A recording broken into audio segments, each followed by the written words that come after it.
Berbicara mengenai dakwah nikah muda di media digital khususnya Instagram tidak bisa dilepaskan dari konteks, historis yaitu, pasca reformasi yang memungkinkan, eee, semakin berkembangnya penggunaan media dan dakwah Islam. Kemudian media digital itu sendiri juga, sangat berpengaruh dalam, transformasi, dakwah keberislaman yang awalnya dilakukan secara tradisional melalui tatap muka, kemudian sekarang semakin berkembang dengan adanya dakwah-dakwah virtual, khususnya yang ada di media sosial seperti Instagram. Dakwah-dakwah nikah muda yang ada di Instagram itu sebetulnya, banyak sekali yang, cenderung, menggunakan konsep-konsep, nilai yang konservatif. Namun, media sosial memungkinkan terjadinya negosiasi antara, pelaku, nikah muda itu sendiri dengan nilai-nilai konservatif tersebut dalam, eee, mengkonstruksi identitas mereka di media digital. 2 pertanyaan penelitian saya, yang pertama adalah bagaimana agensi muslimah selebgram pelaku nikah muda di tengah iklim keberislaman yang konservatif diartikulasikan melalui media digital. Kemudian yang kedua, bagaimana identitas muslimah selebgram pelaku nikah muda dikonstruksi di media digital.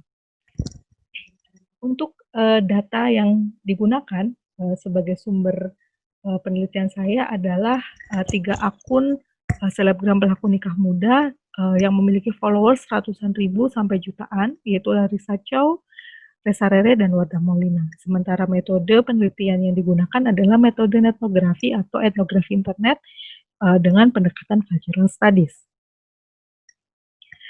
Dalam analisisnya, 3 akun Instagram yang saya teliti itu menunjukkan, eee, 3 hal ini, yang ditunjukkan atau direpresentasikan melalui unggahan-unggahan masing-masing.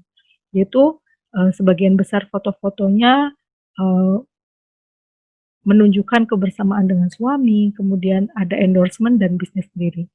Untuk kebersamaan dengan suami sendiri, Larissa Chow itu unggahannya tidak terlalu banyak jika dibandingkan dengan Reza Rere dan Warta Maulina, namun untuk endorsement dan bisnis sendiri, ketiga akun ini, unggahannya, dalam 2 hal tersebut itu sama banyaknya.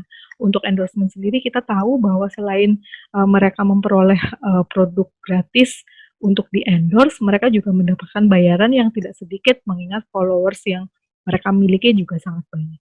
Kemudian untuk bisnis sendiri ini, eee, sebagian besar atau nyaris semuanya itu, eee, melakukan bisnis yang, berkaitan dengan, identitas mereka sebagai muslimah, yaitu, direpresentasikan dengan bisnis-bisnis berupa, baju-baju fashion muslimah, eee misalnya baju-baju seperti ini, dilengkapi dengan jilbab lebar dan juga cadar. Dari unggahan-unggahan tersebut, diketahui, bagaimana mereka mengkonstruksi identitas kemuslimahan mereka di platform Instagram bahwa, yang menunjukkan, mereka sebagai muslimah yang salehah, ditunjukkan dengan mereka yang nikah muda atau menjauhi dosa pacaran, kemudian menutup aurat namun tetap modis sekaligus berdaya secara ekonomi, ditunjukkan, dengan, endorsement dan bisnis, sendiri itu tadi, yang menunjukkan agensi ekonomi yang mereka lakukan.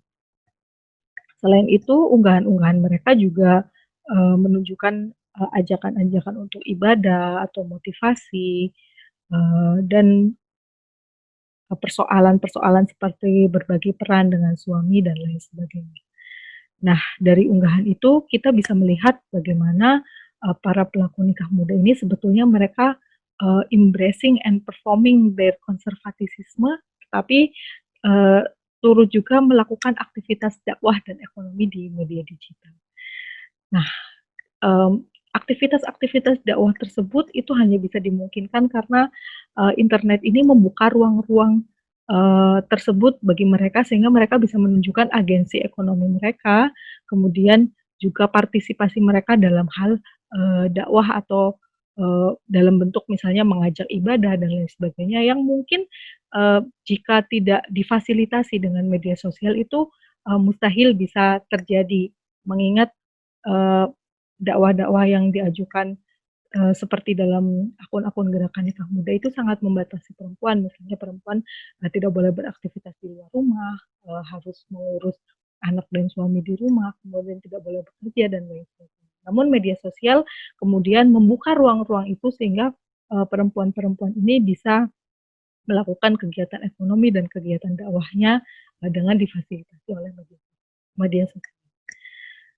Eee, Seperti yang sudah saya sampaikan tadi, bahwa di era sebelum media sosial, konstruksi muslimah salehah, eee, seperti yang didakwahkan oleh akun Gerakan Nikah Muda Muda tadi itu, eee, menyatakan perempuan salehah sebagai perempuan yang tidak hanya menikah muda, tetapi, diam di rumah dan ini sangat berpotensi menghilangkan suara perempuan dan mematikan perekonomian.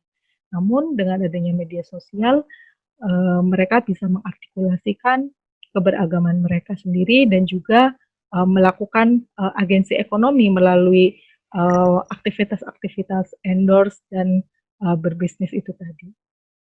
Sehingga, eee, melalui media sosial ini pula mereka bisa menunjukkan identitas muslimahnya sebagai muslimah yang salehah, yang menutup aurat namun tetap gaya, yang nikah muda dan berdaya secara ekonomi.